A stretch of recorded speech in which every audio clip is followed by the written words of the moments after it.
row, Mel. Nice job. Front row, I like it. Good afternoon, everyone, and welcome to Ivy Madness. Right now, we are excited to be joined by the Harvard Crimson. Joining me is head coach Carrie Moore, along with guards Harmony Turner and Lola Mullaney. We'll start with some opening comments from Coach and then move into questions from the media. If you have a question, please raise your hand and we'll bring a microphone over to you. Please state your name and affiliation prior to asking the question. Coach? Yeah, I think on behalf of our team and university, I think we're obviously very excited to be here. There's a ton of energy that goes into qualifying for this tournament. Not everybody gets to be here. There's a lot of work and preparation that goes into it. So that's something that we wanted to do from the start of our season. And the experience that we had last year was so memorable and just really excited to be back and make new memories with this new group. So 4 great teams going to go at it. I think it's going to be some really great basketball on the women's side and the men's side. And just really excited to be here and compete in one of the best conferences in the country, in my opinion. Questions? Yeah, Jen.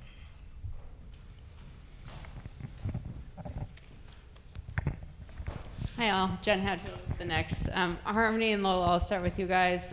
Just finishing up your regular season a little earlier than everybody else. What did you use that time for? How helpful was it to either get some more work in, recover, you name it? Yeah, obviously with our game being pushed up, we had a lot more time to prepare, so I think that was good. We had a lot of time to work on us, and then moving into the preparation for the first game. But I thought it was good. We got some recovery in as well.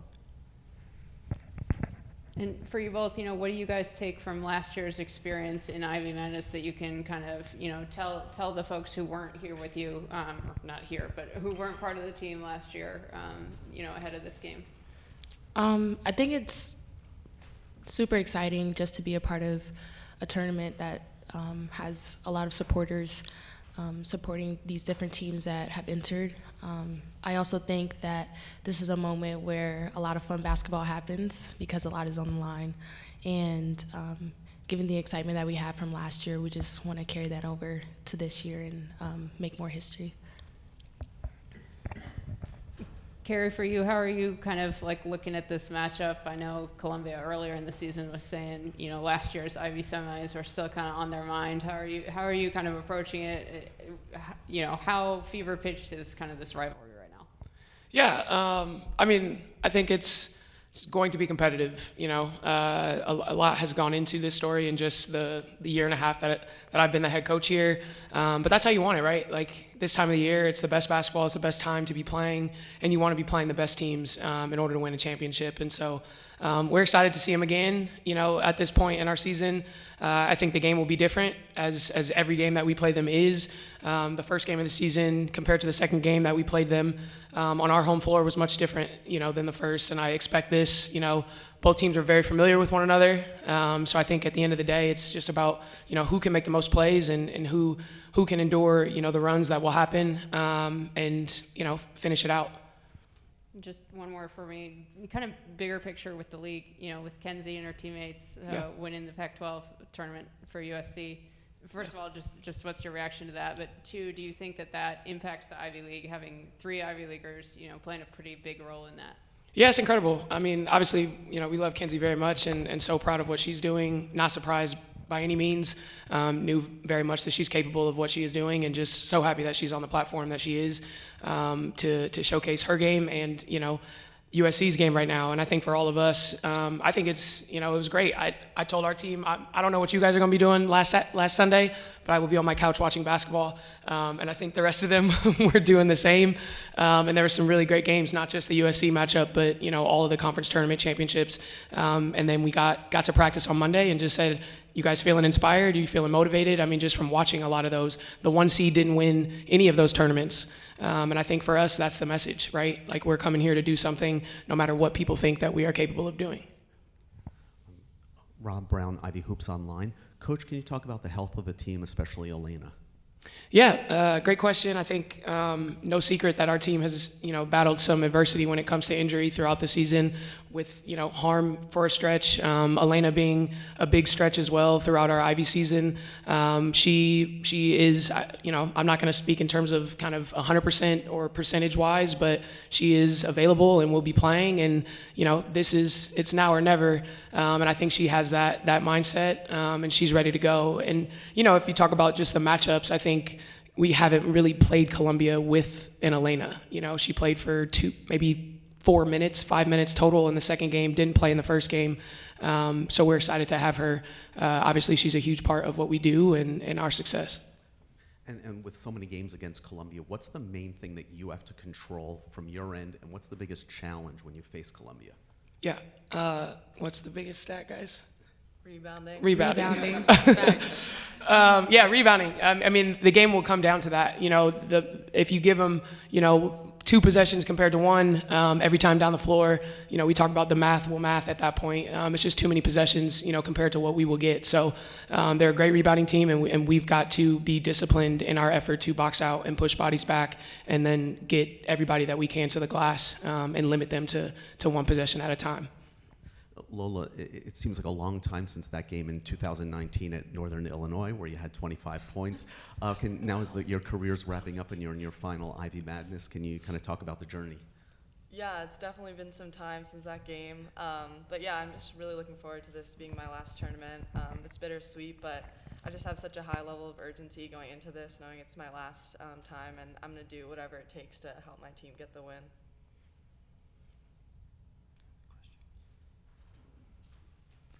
And then we'll go to Frick, Mel here. Frick Weber, IvyLeague.com. For the players, the vibe of the team. I mean, tired from a long season or excited trying to calm them down for this weekend?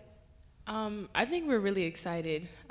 This is kind of what the season has been all about, just preparing us for this moment. And I think that we've prepared very well, and we're super excited to see, to compete against Columbia tomorrow. So. Go to Mel here in the front.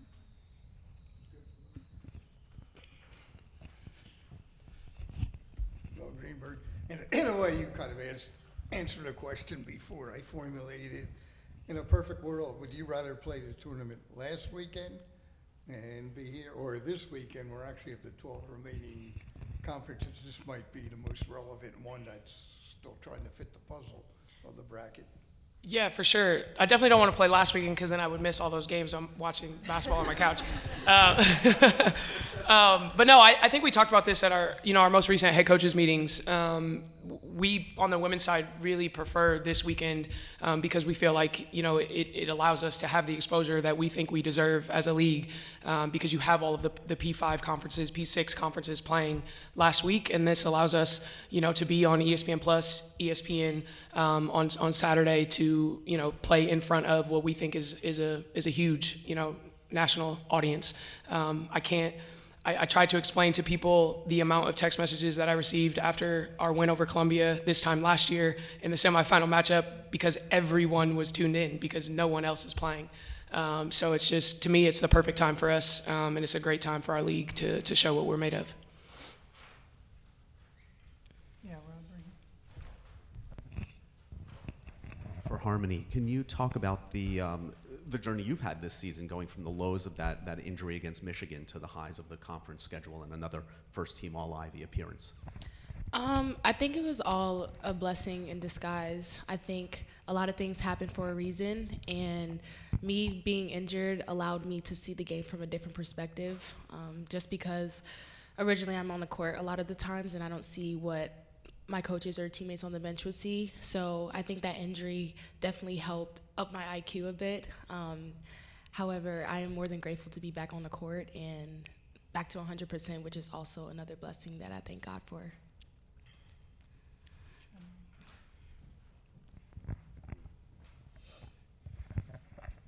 Carrie, for you, just with Katie getting named honorable mention All-Ivy, just wanted to ask you kind of about her season and specifically how you've seen her kind of work off of Harmony and Lola and like what's been working in that respect. Yeah, I mean, I think Katie's tremendous, and she's such a huge part of what we've been able to do this season. I think it's no surprise to any of us because this time last year, she played a huge part in our run, in the postseason. And I think the summer that she had, she was in Boston. She was, interning. She was working out with our strength conditioning staff. She was near us. And we were really able to work on kind of that relationship and also, for her to be in the gym and work on her game. And I think we needed it, right? Like without an Elena, we needed someone else to really step up in that kind of hybrid 4 position. So she's doing what she's capable of, and she's playing within herself, and she's not doing too much. She doesn't want to do too much. She wants to play within the system, within her teammates, and she loves playing with the two of them, and is, I think, a huge part of what we're doing right now, and excited to see what she can do this weekend for sure. She's a tough matchup.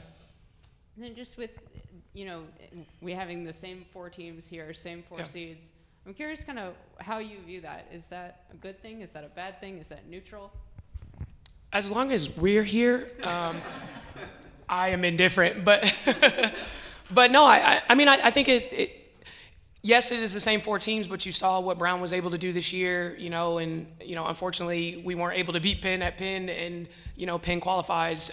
So I think there is a lot of parity in our league, and the bottom of our league is getting better, and the good ones are still good, and you want that as well, because from what happens in prior years, you want to be able to get back and compete against those same teams and those same coaches the year after. And I think if we can get to the point where all 8 of our teams are really, really good, and our net rankings are where they're supposed to be, I think this is it's going to make our league even better than it is right now. Thank you very much. Coach, Harmony, Lola, best of luck this weekend. Thank Thanks, you. guys. Go Crimson.